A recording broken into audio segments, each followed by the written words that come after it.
So how is Puppy Bowl 15 bigger and better than ever? Right. Puppy Bowl 15 is building on all of the great things that we've done in the past, and we're trying to make it the best year ever.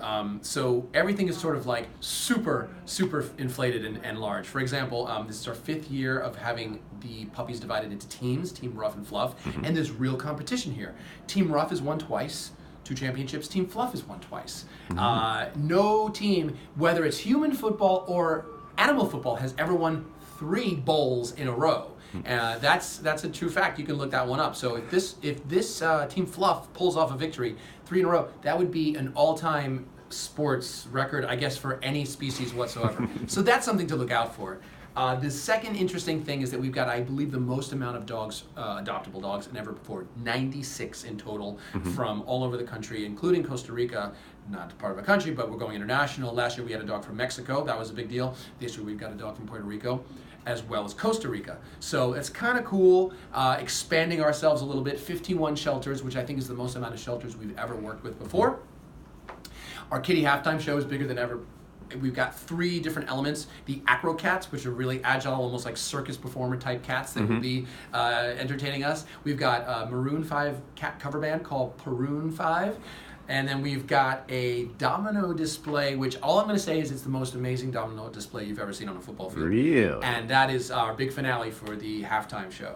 And in addition, we have myself returning as ref, along with my assistant, Shirley. This is what I mean about building on what we've done. Shirley the Sloth was a big hit last year, and people loved her. The demand was so high that we brought her back. She's now, I think, my permanent assistant. So instead of fighting her, and I mean fighting in terms of arguing how slow she was and wanting her to catch up to me, I've decided to embrace her slowness. Go with the slow. Yeah, go with the slow. Try to be zen about it, so that if she's slow, hey, maybe there's something to that. Maybe she's so slow that she's capturing everything perfectly, and maybe I don't have to rely on instant replay anymore. There are definitely some advantages to this partnership, so I'm going to try to learn from Shirley the most this year. And then, cheerleaders.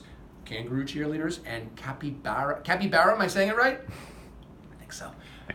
Okay, and capybara, which is basically a dog-sized guinea pig that is native to Latin America, are also going to be on the sidelines as our cheerleaders. We have all the returning elements that you've loved before, the water bowl cam, of course. We already said the kitty halftime show. We've got the pregame. We got the coin toss.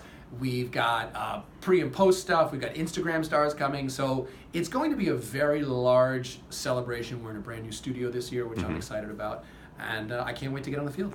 Now, how have you upped your game as the ref for Puppy Bowl 15? So one of the things, as I said, is trying to slow my pace down, slow down my roll.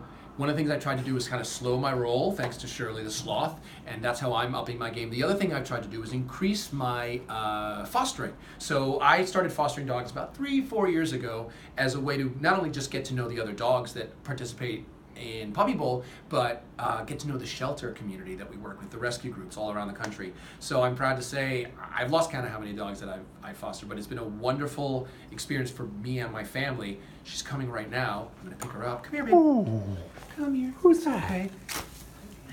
Nothing to be afraid of. You can grab her by the heart. She's good. That's why we have her.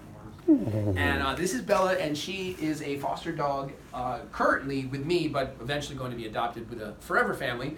She will be participating in this year's Puppy Bowl. This is the second foster of mine that is a player in the starting lineup. Last year we had Biscuit, who didn't do so well. I'm not saying she really messed up a play. She just never had a play. The ball never came to her. She mostly just sat on the 50-yard line looking around like everybody was nuts. This one is a little bit more active, aren't you? And we feel like she'll be more of a contender when it comes to MVP. We'll see. Now, you may be aware that the NFL has a new rule this year about not using the helmet as a weapon. Yeah. Now, is there like a corollary to that, something similar on the Puppy Bowl field? I have been a big advocate of head safety, concussion awareness for puppies and humans alike over the years.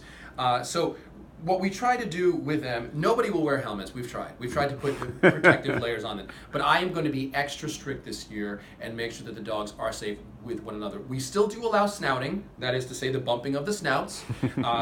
We still allow pawing. We allow pancaking, which is when the dog, leaps on top of another dog. That's all fine. But head to head, we are also, much like our human counterparts, going to be very strict about that particular type of play. Awesome.